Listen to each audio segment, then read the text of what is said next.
Colossians 1 verse 9, it says there, since the day I've heard it, I do not cease to pray. I pray that you might be filled with the knowledge of God's will and all wisdom and spiritual understanding. Alam niyo po, kasi ang pag-ibig ng Diyos, kailangan natin ng spiritual understanding. Amen. That's why it says there, I pray that you will be able to know the love of God, how long, how wide, how deep it is that surpasses knowledge. So the love of God, you will not understand the love of God until it will be revealed to you by the Holy Spirit. Naunawa natin. So ano ba yung pag-ibig ng Diyos? Kaya this is the greatest love story ever told. The love of God. Naunawa natin. So napakinggan na natin lahat ng mga telenovela, di ba? Lahat ng love story and everything.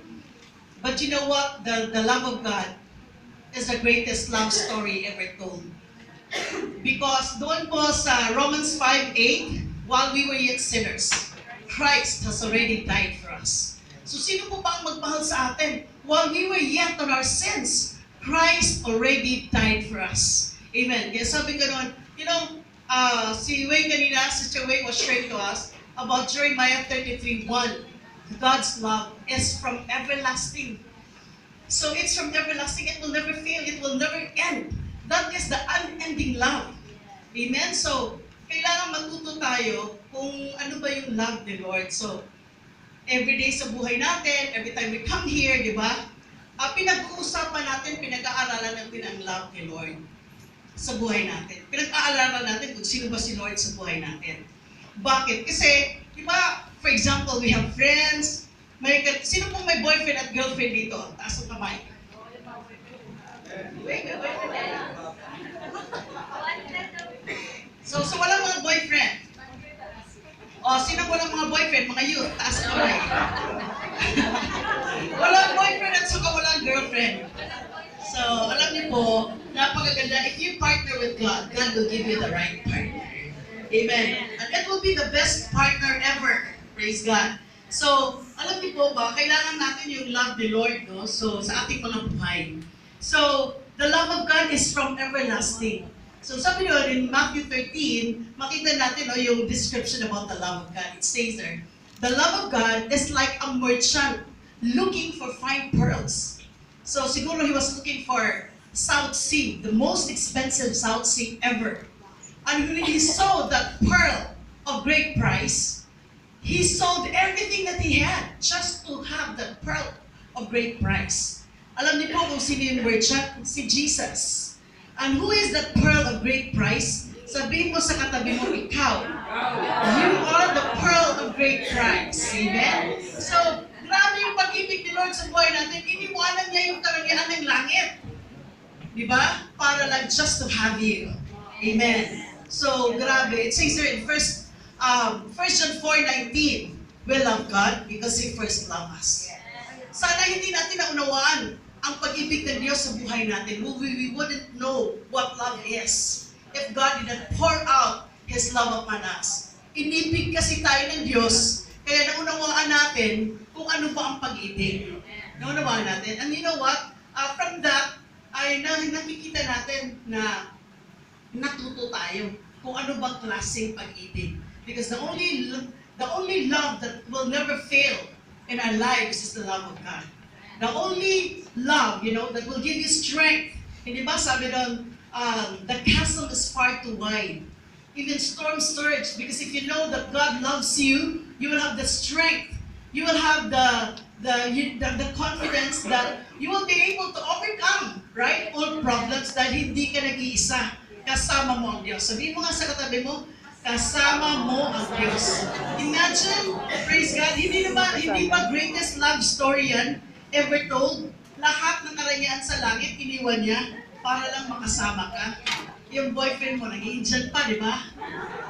Sino na Indian So, maraming mga tao, tayo naman, in 1 Corinthians 14, in 5:14, it says there, the love of God compels us. The love of God constrains us. So, bakit tayo gumagawa ng mga bagay patungkol sa Diyos? It says there that we are God's workmanship, created to do our assignment. We have a specific assignment, but we are not doing it alone. We are doing it through God in us. Amen. Praise God. So, a lot of people, they say that they love God.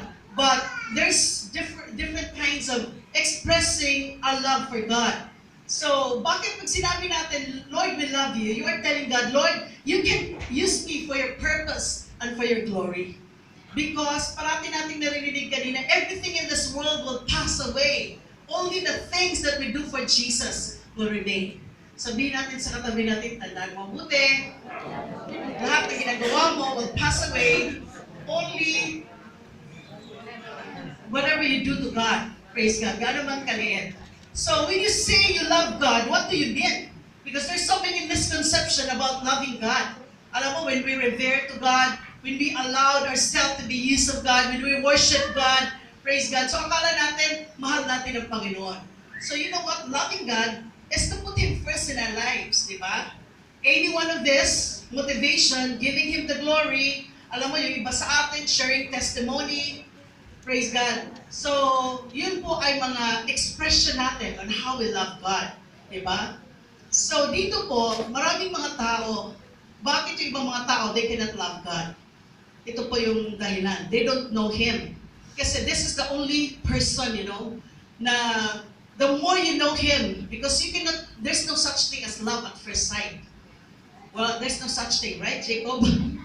Yeah, because the more you know each other, the more you will be developed, right? So, alam mo, this is the only love that the more you know God, the more you will be in love with Him. Naunawa natin. Kaya nga, in every marriage couple, we always say that marriage is a triangle. Di ba, Pastor Edeline? The more we are drawn closer to God, the more we are drawn closer to each other. So if one is closer to God and the other one is far from God, so we cannot be together. So mga kapatid, alam mo, the more we know God, the more na ma-in love ka sa Panginoon. Hindi ka guys sa mga tao, the more you know Him, the more na nadi-discourage ka kasi nakikita natin yung kahinaan, hindi pala siya of what we expected. So tandaan natin, they don't know Him. Tapos yung iba naman ng mga youth, especially yung mga kabataan ngayon, He makes them uncomfortable. At saka they fear yan, natatakot sila na baka anong gagawin sa kanilang Diyos and everything. So today, by the lessons that we learned this morning, we are encouraged. In Hebrews 4:16, we draw near to God. We are encouraged by God to draw more closer to Him. The more you draw near to God, the more you have life. Because this is the new and living way. So we always compare it to, like yesterday, to the law. The more you draw to God, in the Old Testament, alam niyo po, kung may kasalanan ka, namamatay ka sa harapan nila. That's why in the Old Testament, the high priest, every time he comes into the Holy of Holies, tinatalian yung paa nila. Kasi pag may bahid na kasalanan, namamatay sila. But today, God is encouraging us. Hindi na ganun. The more you come to God, the more there's life. The more there's blessings na unawa natin. So, God is encouraging us. And huwag tayong mag-fear sa Panginoon. Sabi ng mga youth na iba, no, it's not cool to have Jesus. Alam niyo po, mga youth, it's very cool to have Jesus. Sabihin po sa katabi niyo na, it's cool to have Jesus. Praise God. So, alam niyo po, sometimes, because of circumstances that happen in our lives, we think na binibintangan natin ang Panginoon. Tandaan natin in John 10:10, the thief comes to steal, kill, and destroy. Every time Satan comes to our lives, he always comes to steal, kill, destroy. But you know what? We have the good news. The good news is, every time Jesus comes to our lives, He did not come to steal or kill. He always comes to us to give us life. Amen. So ngayon po, ay gusto ko lang i-share sa inyo very briefly why we should love God. Naunawa natin, as I have said earlier, you cannot love God if you do not know God. Praise God. So because He created us, He had given us life. Alam mo, parati kong sinasabi, isang segundo lang sa buhay natin na makalimutan tayo ng Diyos, naaagnas na tayo. Naunawa natin. But now, tingnan mo yung katabi mo. Guwapo pa ba? Maganda pa ba? Buhay pa! Buhay pa! In spite of problems. Bakit? Kasi it is God who has given us life. Number 2, He sent Jesus into this world to save us. Kanina pinag-aralan natin iniwanan ni Lord Jesus ang karangyaan ng langit para lang makasama tayo. Naunawa natin? Praise God. The idea of God is so, different to that, of the other religious movement that will tell you, you have to do this, you have to do that for you to be blessed. Ngayon po ay tanggapin na lang natin ang ginawa ni Kristo sa krus ng Kalbaryo because it is already done. It is done. It is done. Amen. And we love God because the commitment that God has for us. Amen. Ano yung commitment ni Lord sa buhay natin? All else will fail. The commitment is that God will never leave you nor forsake you. Maski magkamali ka pa sa buhay mo, iwanan ka na ng lahat, hindi ka iiwanan ng Diyos. Amen? Praise God. He supplies our needs. Maraming mga tao sabi, no, I don't need God kasi ang yaman ko naman. But you don't only need money. You need psychological, kailangan mo yung psychological balance. You need health. Naunawa natin. So God supplies all our needs. And whatever you need this morning, I know that God will meet you at the point of your need. Alam niyo po, more than anything else, He forgives our sins. Kaya not only that God had forgiven you from all of your sins, He had declared you righteous. So kanina, sinabi namin, our Bible study kanina na, ano bang sasabihin ng tao sa'yo, huwag kang makinig because God, Jesus has justified you. You are justified by the blood of Jesus. And justified means just as if you had never sinned. And you know what? As I always have said that, every Christian, we have a good future. It's only Christians that has a good future. Why? Because number one, God never ends on a negative in our lives. He always ends on the positive. And number two, God had prepared a very special place in heaven for you. Ang lagpak natin ay langit. Nawa natin, sabihin natin sa katabi natin, ang future mo ay langit. It's God's goodness, mercy, and His loving kindness that will follow you all the days of our lives. And it says there, John 14:2, in my Father's house are many mansions. It's not just rooms. Hindi lang ordinaryong bahay na maliit. It's a mansion. Amen? In my Father's house are many mansions. If it were not so, I would have told you, I am going there to prepare a place for you. Amen. That is the greatest love story. May naka-prepare na magandang mansion ang bawat isa sa atin sa langit. Amen? Let's all pray. Hallelujah, Jesus. Lord, we just thank you for who you are in our lives. Thank you, Lord, for this morning. Salamat, Panginoon, for your very presence this morning, O God. Thank you because you have enveloped us, Lord, with your love this morning. Lord, you know each and every one of us. You know every need, Lord, that we have. Panginoon, we just continue to trust them unto you, Lord, because you are God who never runs out of solution to our problem.